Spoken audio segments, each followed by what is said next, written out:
and welcome to a video tutorial working our way through algebra and arithmetic sequences. Again, arithmetic sequences are sequences that have a pattern where we're adding the same thing over and over and over again. So it's number patterns. But here we go. We want to talk, I want to get into how, based off just very little information, we can use this idea of it's the same thing being added to actually find any terms. I'm hoping to build some good conceptual understanding of what is going on in an arithmetic sequence. So let's see what we got going on here. I'm told the fourth term, A4, is equal to 10. So in a number pattern, the fourth number is the number 10. Well, if I keep going, the ninth term, A9, is equal to 45. Based off that information, what is the 50th term in the sequence, A50? Well, there you go. This may blow your mind a little bit, but we actually have enough information to go this. As long as I think about it, it's the same thing being added. So let's talk about how we do this. Looking at what I have, I'm going from the fourth term to the ninth term.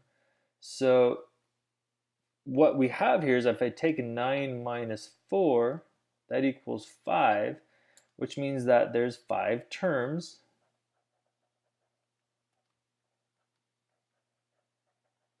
where we are adding the same thing. We add the common difference D. All right, so what can I do with that? Well, over those 5 terms, how much are we changing? We're going from 10 to 45. So I can think about, okay, if I changed by 5 terms, 9 minus 4, if I take 45 minus 10, over those 5 terms, we increase by 45. So there's 5 terms where we added D, all 5 D's where we add that common difference up, all 5 differences added up to a change of 35. So if I'm adding 35 over 5 terms, we can divide those. 35 divided by 5 means I am changing by 7 every term. So my common difference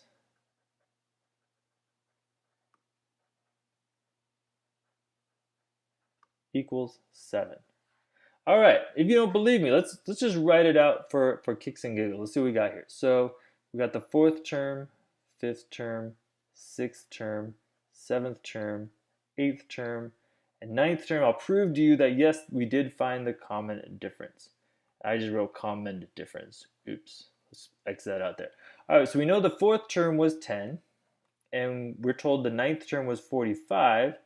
And let's see if I add 7 over and over again, if it actually gets to me to where it goes. So 10 plus 7 is 17, plus 7 is going to be 24, plus 7 is going to be 31, plus 7 is going to be 38, plus 7, look at that, is 45. So we're right, we just proved ourselves, we felt good about it, but again, all we had to do was look at how many terms did I change? 9 minus 4, so that's a change of 5 terms. And we had to compare, well, what was the value of each term? So from 10 to 45, we added 35. So if I add 35 over 5 terms, that means I added 7 each term. Okay, how does that help us find the 50th term now? Well, now that we know the common difference, all we're doing is adding a whole bunch of 7s. So we need to think, well, how many do I have? So let's think of from the fourth term, A4, and if I want to go to the 50th term, how many terms is that? Well, from 4 to 50, 50 minus 4 is 46. That's a change of 46 terms. That's 46 places where I'm adding 7, adding 7, adding 7 repeatedly. So if the fourth term is 10, we need to add to 10 7 plus 7 plus 7, 46 times where I'm adding plus 7.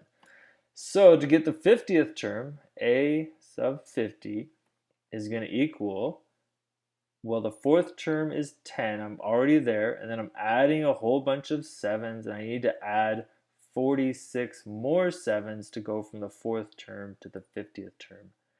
If I do all that, 7 times 46, and then add 10 to it, I get 322.